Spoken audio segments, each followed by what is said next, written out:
Chennai Kundrathur bus ஸ்டாண்டில் இருந்து முருகன் கோயில் வரை ரோட்டின் இருபுறமும் உள்ள ஆக்கிரமிப்புகள் அகற்றப்பட்டு வருகிறது. ரோட்டின் மீதுள்ள கட்டிடங்களை இடித்து அகற்றுமாறு நெடுஞ்சாலைத்துறை, வருவாய்த்துறை சார்பில் ஏற்கனவே நோட்டீஸ் வழங்கப்பட்டுள்ளது.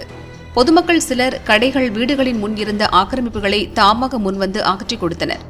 இன்று திடீரென்று அதிகாரிகள் JCB எந்திரங்களுடன் வந்து ஆக்கிரமிப்பு செய்யப்பட்டிருந்த கட்டிடங்களை இடிக்கும் பணியில் ஈடுபட்டனர். இதனால் அந்த பகுதியில் பலத்த போலீஸ் பாதுகாப்பு போடப்பட்டிருந்தது.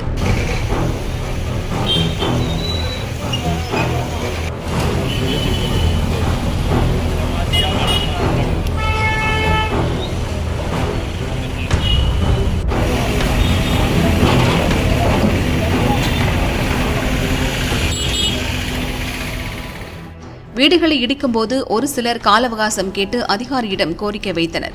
அதற்கு மறுப்பு தெரிவித்த அதிகாரிகள் முன்கூட்டியே சொல்லியாச்சு, இனி எதுவும் செய்ய முடியாது என கூறினர்.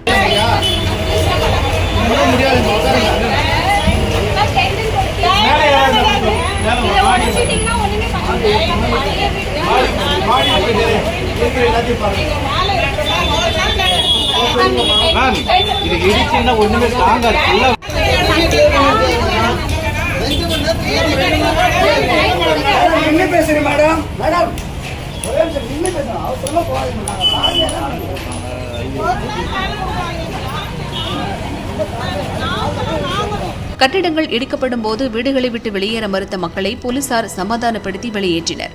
பிறகு ஆக்கிரமிப்பு கட்டிடங்கள் முழுவதுமாக இடிக்கப்பட்டது.